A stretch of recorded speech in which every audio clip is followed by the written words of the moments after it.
Sri Krishna Parabrahmane Namaha.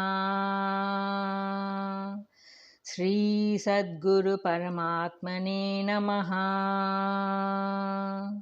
Sarva Maharshibhyo Namaha. Therefore, the man of self-restraint alone can hope to possess steady wisdom. 68th Sloka. Tasmadyasya mahabaho nigruhitani sarvashah indriyanindriyartebhyah tasya prajna pratishtita. Substance. Therefore, O Arjuna, his knowledge is steady, whose senses are completely restrained from all sense objects. Commentary. It is not enough to have the senses half restrained or partly controlled. Every effort should be made to control all the activities of the senses completely. Ceaseless vigilance and perseverance is necessary. The Lord repeatedly states that the senses should be restrained and the mind turned towards God, Atma, for spiritual life. Knowledge should be steady and firm and not wavering and flickering like a lamp placed in the open. Any gust of wind may extinguish it. So are the senses. The little lamp of wisdom is put out by the power of the roving senses and the attractions of the sense world. The senses should be withdrawn from the sense objects. The mind should be turned within to look into the self. There is no use of lamenting that life is full of sorrow and suffering. The Lord is addressing such miserable mortals and is exhorting men to take to spiritual practices and overcome sorrow and delusion. Question. Whose knowledge is steady? Answer. The knowledge of the man who has completely controlled all the senses is firm. The Lord explains the difference of life experience between the yogi and the common man. 69th Sloka. Ya nisha sarva bhutanam tasyam jagarti samyami yasyam jagrati bhutani sa nisha pasyato muneh. Substance. That which is night to all beings, in it the sage is awake. Where all beings are awake, that is the night for the sage who sees the self. Commentary. For the common man, the self state appears like night because he can see nothing beyond the senses and the sense world. What the common man calls day and wakefulness is simply the functioning of the senses in the material world, but it is not so for the yogi who is one with the light of Atma. For him, the senses and the sense world are not there, but he is fully wakeful in his experience of the self. So, what is night for the common man is real wakefulness for the self controlled. Similarly, being awake only in the infinite light of Atma, seeing nothing of the objective world, the yogi finds night in the day when all beings are awake to the diversity of the objective world. For the yogi who sees the self, the objective world does not exist, and so it is night. For the common man who sees the world, the self does not appear, and so it is night for him. So the experience of the sage and the common man are at opposite poles. The man of knowledge knows that the objective world is like a dream, appearing to exist but really non-existent. He is therefore utterly indifferent to the avocations of worldly life from day to day.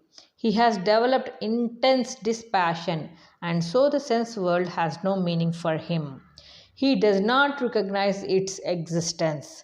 So sense world is all night and sleep for him. But for the ignorant, the objective world is the only reality. To them, this is all day and wakefulness. Self-controlled means the aspirant who has perfected self-restraint is mentioned here as the one capable of perceiving the self without the distractions of the sense world. The sage who realizes the self means there may be many meditating on the self, but only a few could have direct vision. It is made quite clear that direct experience of Brahman is the goal of all spiritual sadhana, and the Muni obtains it by long and continuous absorption in the reality. But the total rejection of the sense world can only open the vision of the Supreme. Again and again, the Lord reiterates the need for self restraint and self control. Question: what is the difference between the self controlled and the common man? Answer: the common man lives and moves in the material world. The sage leaves behind the objective world and enters the subtle plane of the spirit and attains direct vision of the truth. In the following two verses, the Lord explains who could attain peace. 70th sloka. Apuryamanamatala pratishtam samudramapah pravishanti vedvat tadvat kamayam pravishanti sarve sa shanti mapnoti nakamakami. Substance. As the ocean is filled with the water flowing into it from all sides and remains immovable, so the man into whom all desires flow but is not a bit affected attains peace, and not the man who craves the desires. Commentary. The man who is moved by desires and pleasures cannot attain peace. He alone attains peace who has conquered all desires.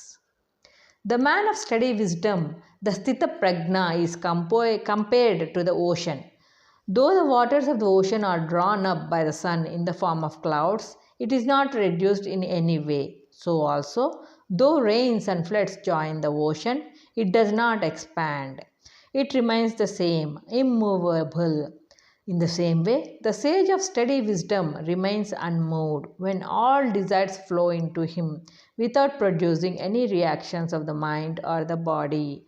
All the enjoyments of the sense world may come to him, but they are all absorbed in the blissful experience of the self. He does not recognize them as anything other than the bliss of self realization. He may be put in a palace surrounded by all earthly pleasures, and yet he is indifferent to them. He knows only one reality, one happiness in which everything is dissolved, as all the waters are absorbed by the ocean. Similarly, the sage may be placed on the most painful circumstances, and yet he knows only one reality and one happiness, Ananda. The pain also merges into the same reality and disappears. The Gnani has dispassions towards the pleasures of the material world. If there is the least trace of desire for this or that, he is still not a sage.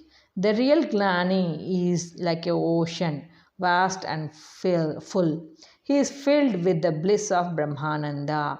And just as the ocean is full and immovable, the Gnani is firm, immovable, and changeless in all the states and conditions of life.